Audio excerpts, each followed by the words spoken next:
Okay, hello Angel. I decided to make you a video. It'll probably be easier for me to make you this video to explain what went on with your issues. Um, Vista Real actually looks pretty good. I don't see this one. You did everything fine. The only thing this is Lanka Heights. This isn't my subdivision. I think that's the one that you use for the civil drafting. So this one is Vista Real Unit 7. So just make sure you update that. Um, Now, as far as your design plat, I think you were saying that the chords, the tables. So what you did here looks pretty good. Not a problem. Don't forget to change this to the correct layer. Oh, you made a viewport layer. Okay. Yeah, there was one layer in here that I mentioned on my videos that I wanted you guys to use specifically for the viewports. But that's fine as long as the viewport layer itself is a no plot layer, that will work. Let me check that setting here. Yeah, so you have it a no plot, so that's fine. But there's one actually that's already default as a no plot. We can actually use this one here, def points, but there's another one. I guess you purged out the other layers, so no, again, not that big of a deal. So the thing that I want to explain, it's when you're in here on these viewports. Let me move my face out of the way. Um, there's a 1 to 50 scale, okay, and both of these are actually that's not even to scale here, and it's locked. 1 to 50 right there.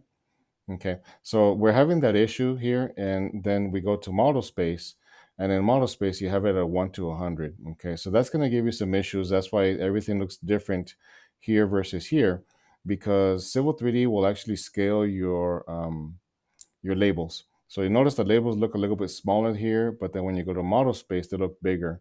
It's because in model space, you have it at a 1 to 100, and in layout, you have it at 1 to, if I double click in here, 1 to 50.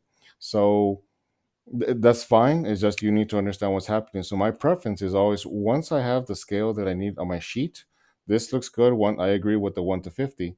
What I do is in model space, I actually change that to be 1 to 50 also. That way all my labels and everything look the same.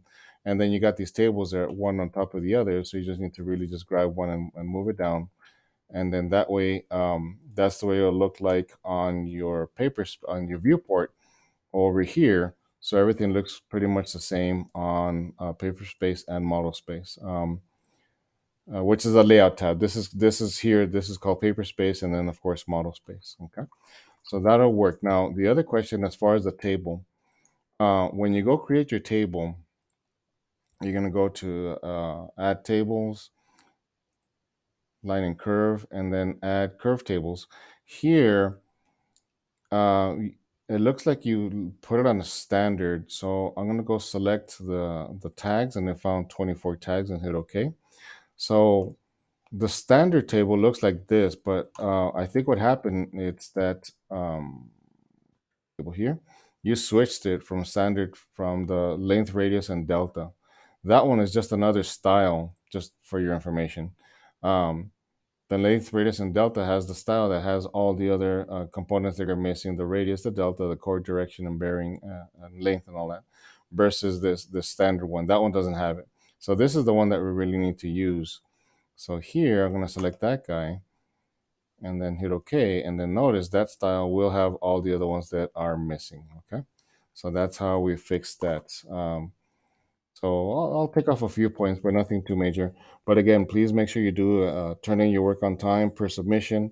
I will accept it this time. Honestly, I usually don't, but I'll go ahead and accept it. Put a grade in there, and then we'll go about our semester. Okay. So let me know if you have any questions.